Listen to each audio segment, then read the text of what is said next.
it's me, Renee. I'm back. So today I want to do a book tag. It's the New York Times book tag. Actually, I haven't really seen it around for some time, but yeah, I have these notebooks of book tags I want to do, and I thought like this tag seems fun, so I'm gonna do it. Well, why would I write it down if it didn't seem fun or interesting? But yeah, and that's what I'm gonna do today. Uh, the creator of the tag, I'm not quite sure. Haven't written it down here. Yeah, unprofessional. But of course, I'll try to. Well, I'll link it in doodle. Sometimes, actually, I found that sometimes it's hard to find the creator of the tag, like if the tag is very old. But I'll do my best and I'll link it in the doodle. And yeah, question number one. Books on nightstand. Well, like say which books you have on your what books you have on your nightstand. Yeah, I have quite a lot really. So talking about them all will be a bit much really. I would say. I have A Dragon Pearl by Yonha Lee. I have Lola and the Boy Next Door by Stephanie Perkins. Plan to read them both. Well, I started one of them, and the other one I haven't really started. Well, wanted to reread it, haven't really done it. I have Toni Morrison, Source of Self-Regard, which is an essay and speech collection. I have lots of library books. I have lots of books I own I want to get to. Yeah, right now my nightstand is just full of books, so talking about them all will be a bit much. And yeah, also I would say like usually I have lots of books on my nightstand really because usually like I like tend to like this is like my TBR shelf. Well, this and this, and I suppose also that one. But I do also like so that's like my TBR shelves. Like I'm thinking like if I'm thinking like okay, I want to start this book tomorrow or today, I might take it out of the shelf and put it by nightstand because I might think I might start it before I go to sleep. And so a nightstand is kind of like my immediate TBR, while this is like my whenever TBR in a way, or like at least unread. And yeah, next comment, next question. Last truly great read. This I would say is a bit difficult. I did just like great. What is great? I did just finish. Give me a moment. I did just finish as in like half an hour ago. I just finished Stamped by Jason Reynolds and Ibram X. Kendi. It's based on the book Stamped from the Beginning. So this is the YA or easier version of Stamped from the Beginning by Ibram X. Kendi that Jason Reynolds rewrote. I'm not really sure like how he rewrote it, like if it's purely just shorter, or if it's very different. But I think it's based on the same book. It's the same idea behind it. So yeah. I tried to read the Start from the Beginning, like the original version, an audiobook many weeks ago. I couldn't really get into it, so I thought I could try this one. And yeah, this one I started last week and finished it today. And yeah, very good, very good.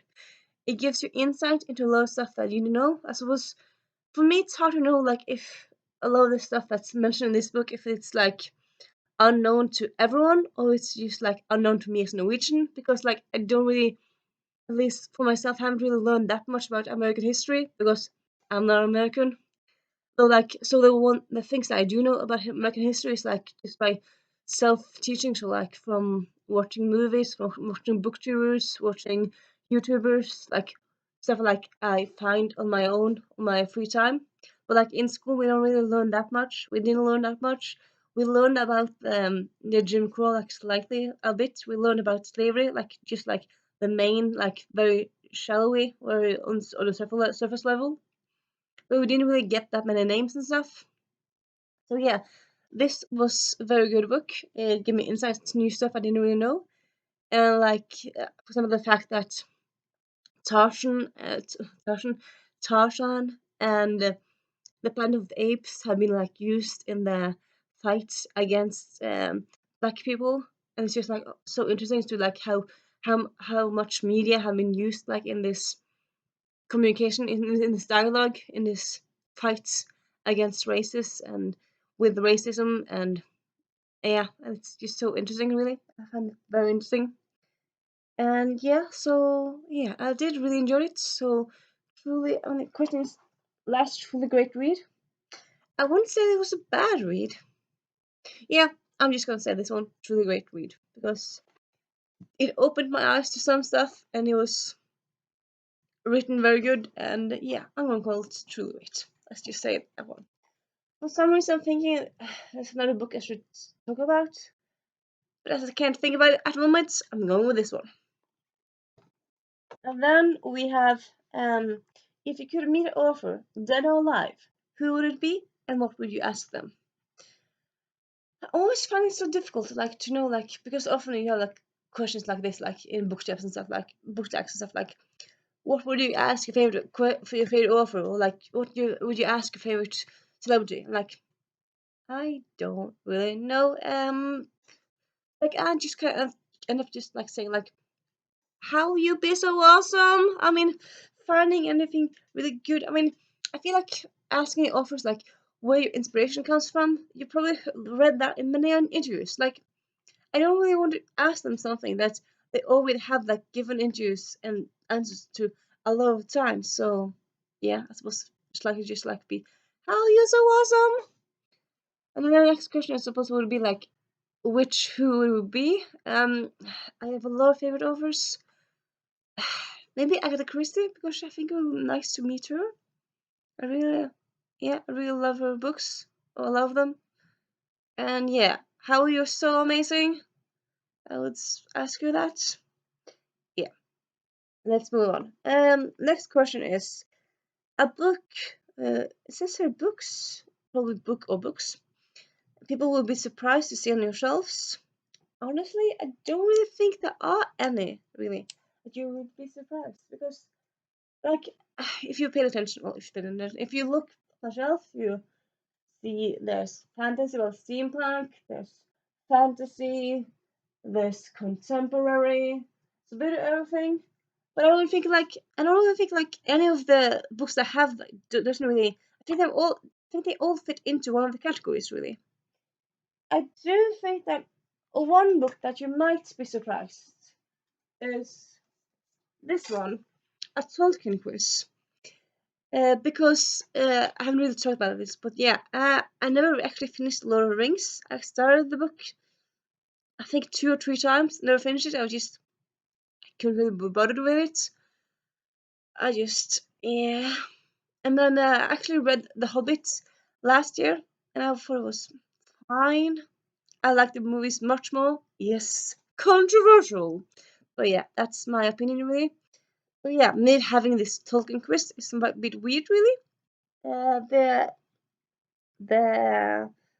The reason for me owning this one is actually it was actually supposed to be a gift for a friend, and I haven't really kind of lost touch with it lately these few years, so I can't just hold on to it. So yeah, so this one doesn't really fit on my shelves, although it kind of does because it's fantasy and it's nerdy and it's nerdy quiz. So I was also might be surprised to see this one. I'm just gonna say it. I don't really know which else I would really use. So yeah. Next question: how do you organize your personal library? Well, I have them on shelves. I was also most people have shelves, but I suppose maybe you, yeah. Um, I have. Well, this is my steampunk shelf, or like at least like the outer, and then there's like almost on this shelf. Yeah, this one, not that one. This one, it's double sided, so there's two. Behind this one is another row. The row behind that one is filled with adult fantasy and adult romance. And then that one's TBR, that one's TBR, and that one's TBR. And then you have kind of different stuff, really. I mean, some of the shelves are like logical, and some of these are kind of mix of like stuff that's nice. Like this one is more like beautiful colors, but not really that much of a logic besides that, really. I think that's what I suppose in a way, like that stuff are like all my favorite books. But I also have some favorite books here. So yeah, system or organization. What's that? So yeah, I suppose kind of the most like of a system I have is like that all my TBR books are together, except that don't really have a specific. Well, I suppose the authors are together. Like if I have series or if I have like books by same author, they're together, and that's about it really. And yeah, let's move on. Um, Next question: books you have been meaning to read but you haven't gotten around to yet. My TBR shelf. Any book in particular? I can't really say. Well, I suppose in a way, these three. Well, I suppose also like more or less these two. Got them both. Got them both used from a used bookstore, and I've had them both for some time. I planned to read this for nonfiction November last year. Didn't happen. Then planned to read it for the history challenge in August. Didn't happen. The same with this one. Planned to read it last November. Didn't happen. Planned to read um for the history challenge. Didn't happen. So yeah, hopefully I'll get to it this November, maybe before. Who knows? So yeah, those ones, and then also I got an arc. This one, it actually came like we must do one like I mean I think maybe it was like last November. End of time. Anyways, it's like many months ago, so I had for quite some time. I've started slightly. I haven't really gotten that far into it. It's an adult fantasy, Norwegian fantasy, so that's not that much. That it's not much. You don't really see that much of that. So yeah, it sounds cool, but I, for some reason, I haven't really got into it yet. So yeah, my bad. So that one also, and then just TBR books. I wouldn't really say one of them is more like than the others really. Well, I suppose I have one, but yeah, I can go on about this. I can go on. Also this one. This one I actually read. I actually wrote. Actually bought it in June, so it's not that old a book. Like for me. So yeah, I wouldn't really say this really qualifies in a way because it's not. I haven't really had it that long. So yeah. Let's move on. Next question. Embarrassed not to have read yet. So a book you haven't read yet that you're embarrassed read to haven't read. I can't really say there are any books really that I'm embarrassed not to have read. There are some that are there are some that I really want to read, as most booktubers would say, as most readers would say. But I can't really say there's any that I'm embarrassed not to have read. Embarrassed? Am I? No, can't really say. Not all really. No, can't say I am. And then next question. Sorry. A book that disappointed you, or a book you felt was overrated, which is both it's more or less two sides of the same coin, really. But yeah, with me, sorry. Here I'm going to say actually giving you two answers. First, Frankly in Love by David Yoon came out last year. I didn't really care for it. I liked the beginning of it, and then I kind of lost more and more interest. I read the whole book, but all in all, I didn't really like it that much. So yeah. And then also The Beholder by Anna Bright. Yeah. This one I also ended up doing nothing, and it was I had high expectations, but it just disappointed me so much, and it was sad because the concept sounded so cool, but the execution was just not there. No, the execution was just no, no, no, no, no, no, no. So yeah. And next question, last book to DNF. I think it would be. I was about to say The Beholder, but The Beholder I DNF'd quite some time ago now. A book that I DNF'd after that one. I can't fall off my remember. Maybe. No, I can't remember, so I'm just gonna say The Beholder by Anna Bright. Because, well, it's not my last, but it's one of my last. So, yeah, I'm just gonna say that one. And yeah, next question, kind of fun, kind of fun, answering other tags, but often you have tag questions that are mentioned like in that are lots of different tags. So, what can you do really? But yeah, the question is, what stories are you drawn to? Which do you avoid? Stories I'm drawn to, or like buzzwords for me would be time travel, witches, feminism, several point of views, historical with a twist, or historical fantasies, or historical that's what's kind of a twist, but like when you have a historical fiction book that's told, it's telling something from from a aspect of history you don't really know that much about. So for example, often you feel like, at least I feel like often that the whole media focuses so much on Second World War, you never really hear that much about the First World War. So like whenever I see something, a historical fiction focusing on the First World War, I'm like, oh, the First World War, or like no, so historical fiction with like Napoleon Wars, like, oh, cool, Napoleon Wars. I feel like very often historical fiction is newer or like newish, and I really like a bit of the older ones.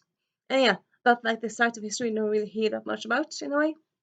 So yeah, I would say that one, those, and also just a good book that's uplifting, inspiring, and makes me smile.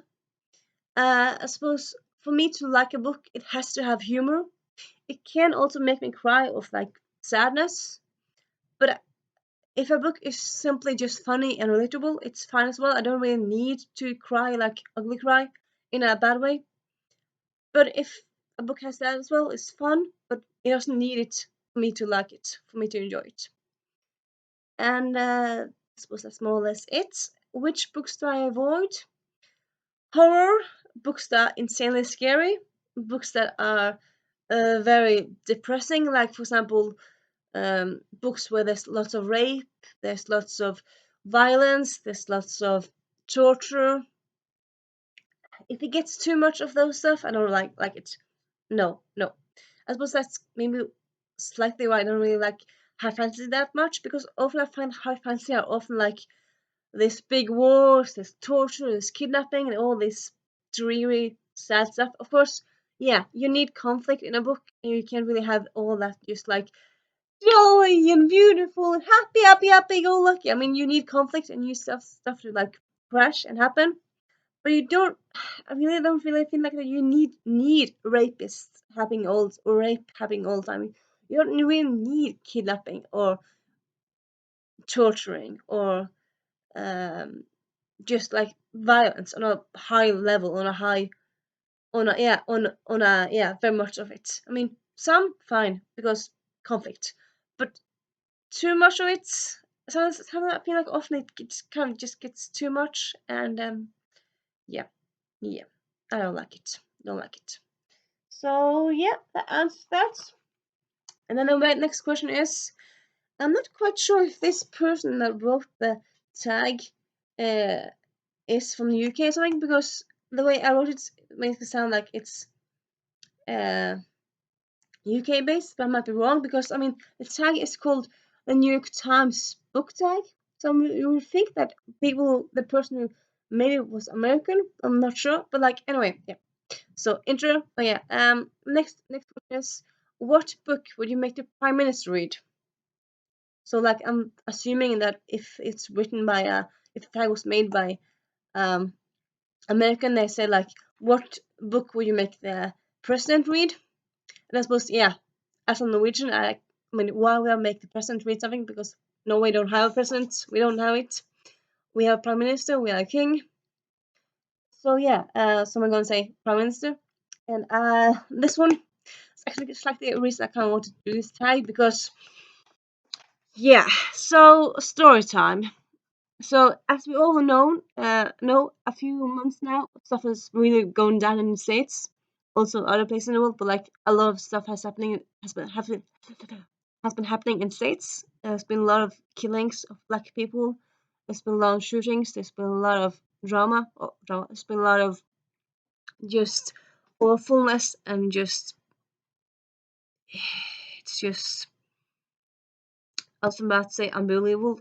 I suppose kind of it's believable because it's been happening for a long time now. They really never been having it. I mean, being black in America, at least the way I understand it, I don't know, but like the way I understand see it, it's just like they never really have been able to feel safe. There's always been like either there's been some first part in America they were slaves, and there were Jim Crow laws, and there were segregation laws. And there's always been like some sort of uh, aspect, some sort of battle against the government and like against people, like to get them to see that we are people as well. And yeah, but yeah, and so yeah, so back in I think maybe it was June, something like that. Also began like because of uh, George Martin and a lot of these recent killings in states. We also started talking about this in Norway, like does Norway have racism? Is there racism in today's world? Is it happening in Norway? Like, of course, yes, it is. Yes, big time. That is the answer. But yeah, so during all these debates, a Norwegian Prime Minister, Erna Solberg, she was no, I don't think she was injured. I think she actually she had a speech, or like she had a press conference, and she said the people, the black population in America are killed more than the white population because the black population are more criminal than the white population. I'm like, what? What? So you're saying that what? That all the black people in America are criminals, or like they're more likely to be criminals, or what are you saying? Um, I'm just so frustrated because a lot of times, well, yeah, Solberg is not from the party that I support, but a lot of times I feel like she's doing a good job. She's not doing that bad job of leading in the country. But when you say stuff like that, I'm just like, really, really, that's what you think? Is that what you go around thinking, Solberg? Really? Is it? Is it? Is it? And yeah. So and also it's kind of like a known fact that Solberg she likes to read. She reads when she has time. She usually gives like people books for Christmas gifts and stuff. So yeah, Solberg, I'm gonna cheat halfway. I'm gonna make her just read all the Black Lives Matter books, like the books based around like Black lives. So The Hate You Give, Kindred, all those books. But if I'm going to be strict with myself and pick one book, I'm gonna say Kindred by Octavia E. Butler, because that one gives just such a well rounded view of the experience of being black in the States. Well, the way I see it, again, I don't know. I'm not American. I'm not black, but it seems that book is just very important for the black movement and for people to understand more and to see more like how hard they have had it, and how much the world is against them, and how much they shouldn't be against. Of course, them are humans. I mean, we're all just humans. I don't know, I feel a bit stupid like saying this. I'm not that eloquent, but hopefully you understand that I'm just trying to say that that people should just be anti-racist and understand we have prejudice, and own up to our own prejudice, and stop saying idiotic stuff, and educate yourself, and yeah. So yeah, Solberg, educate yourself. big time. Big time. Though if she ever see this video, probably not. But yeah. And then next question is, last question. Let's see, maybe it's not, but yeah, the last question. Next and last, sorry, is what book do you plan to read next? Well, I love books, though, give me a moment.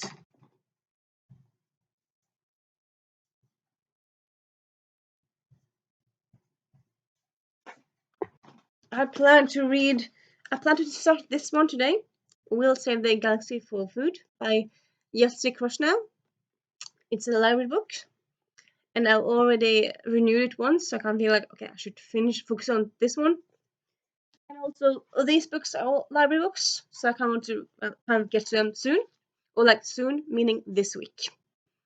Because yeah, I don't have to return them before 2 weeks time. I feel like, well, if I want to read them this week, so it's just done. And also, I have huge plans for September. So many plans, so much plans. So kind of reading these just now, so they're read. I think it's kind of a good goal. So yeah. So after that one, I also have The Wizard of Earthsea by Ursula Le Guin. I actually saw this one a few years ago, I think. I didn't really get into it, but I want to give it another chance, another go. So yeah, this one. And it's not long, so should be achievable and easy. Doable. And then we have Fountains of Silence by Ruta Sepetys. And then we have You Must Be Layla. I'm just going to go through them all because there are a lot of them. By Jasmine Abdel Magid. It's a middle grade contemporary with a Muslim protagonist. Only Most Devastated by Sophie Gonzalez. It's Greece retelling with the gay protagonist. And then The Secret of Abdul El Yatsi by Mark Hodder. This is a steampunk mystery, adult steampunk mystery. And yeah, so those are the books I want to get to soon and read next, aka this week. And yeah, that was the New York Times book tag. I hope you liked it. Who I'm gonna tag? I'm gonna tag people who want to do it. I'm gonna tag anyone specific. It's pretty sure it's an old tag. But I suppose I could because it's kind of difficult. I feel like in a way to tag people with older tags because people have often done it. But I suppose you could just tag people who are new on BookTube. So I don't know. I'll just say that if you want to do this tag, do it. I mean, because there could be some people who watch this and have been on BookTube for 5 years before think this seems like a fun tag. And why not do it then? I mean, I shouldn't exclude you just because you have been on BookTube for a few years, really. And yeah. Bye. See you later. And yeah, I know I still haven't posted my wrap up for August. It's coming.